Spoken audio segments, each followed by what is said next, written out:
สดีค่ะวันนี้พบกับพวกเรานะคะ พวกเราทำสื่อการสอนคำภาษาอังกฤษที่คนไทยมักออกเสียงผิดนะคะค่ะอยากรู้แล้วไปพบกับน้องจีโน่ได้เลยค่ะ ไปกันเลย สวัสดีค่ะวันนี้กิโมจะมาสอนการอ่านคำศัพท์ภาษาอังกฤษที่คนไทยส่วนใหญ่นะคะมักจะออกเสียงผิดค่ะถ้าพร้อมมาแล้วไปดูคำแรกกันเลยค่ะมาดูคำแรกกันเลยค่ะคำนี้นะคะมองเผินๆแล้วเราอาจจะเผลอออกเสียงว่า sword ใช่ไหมคะแต่จริงๆแล้วเนี่ยต้องออกเสียงว่า sword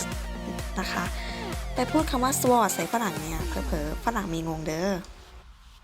มาดูคำที่สองค่ะคำศัพท์นี้เนี่ยไม่ต้องสะกดทุกคำแบบ vegetable นะคะแค่อ่านออกเสียงว่า vegetable ก็พอค่ะขอเสริมนิดหน่อยนะคะตัว v เนี่ยไม่ได้ออกเสียงเป็นเสียงวอลแหวนเสมอไปนะคะจะออกเสียง for ผสมกับ w นะคะ f นะคะ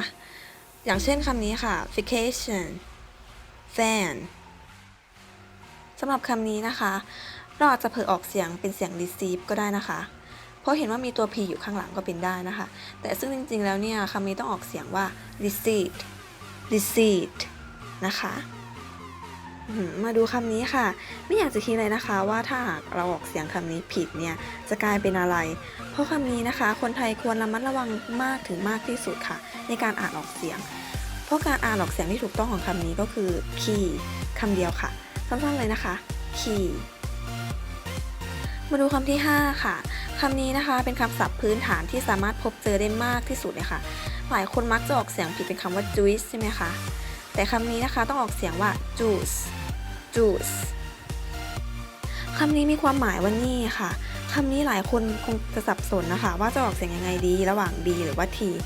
ซึ่งคนไทยนะคะหลายคนมักจะออกเสียงว่า dead นะคะแต่ความเป็นจริงแล้วเนี่ยต้องออกเสียงว่า dead นะคะโดยออกเสียงตัวสะกดเป็นตัว t ค่ะทุกคนเคยดูหนังเรื่อง The Lord of the Ring ไหมคะคำนี้นะคะมักจะปรากฏในซีรีส์ฝรั่งอยู่บ่อยๆหรือในเกมนะคะก็ยังมีเลยค่ะคำนี้นะคะ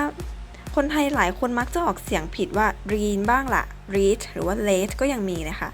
คำนี้นะคะถึงตัวสะกดอาจจะดูยากนะคะแต่การอ่านออกเสียงนั้นเนี่ยง่ายนิดเดียวค่ะเพียงแค่อ่านออกเสียงสั้นๆเลยค่ะว่า rain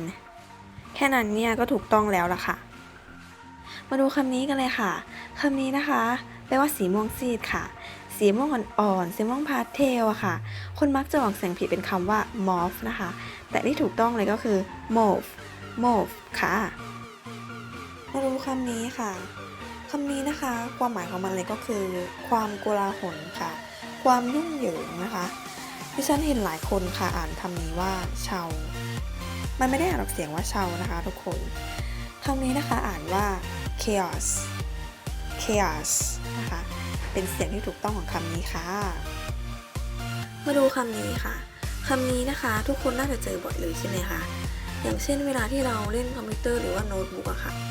แล้วเราต้องการที่จะเข้าเว็บเพจอะไรสักอย่างแล้วมันเข้าไม่ได้เนี่ยคำนี้จะปรากฏขึ้นมาใช่ไหมคะคุณมักจะอ่านคำนี้ผิดเป็นคำว่าerror ค่ะจริงๆมันไม่ได้อ่านออกเสียงว่าerror นะคะมันอ่านออกเสียงว่า error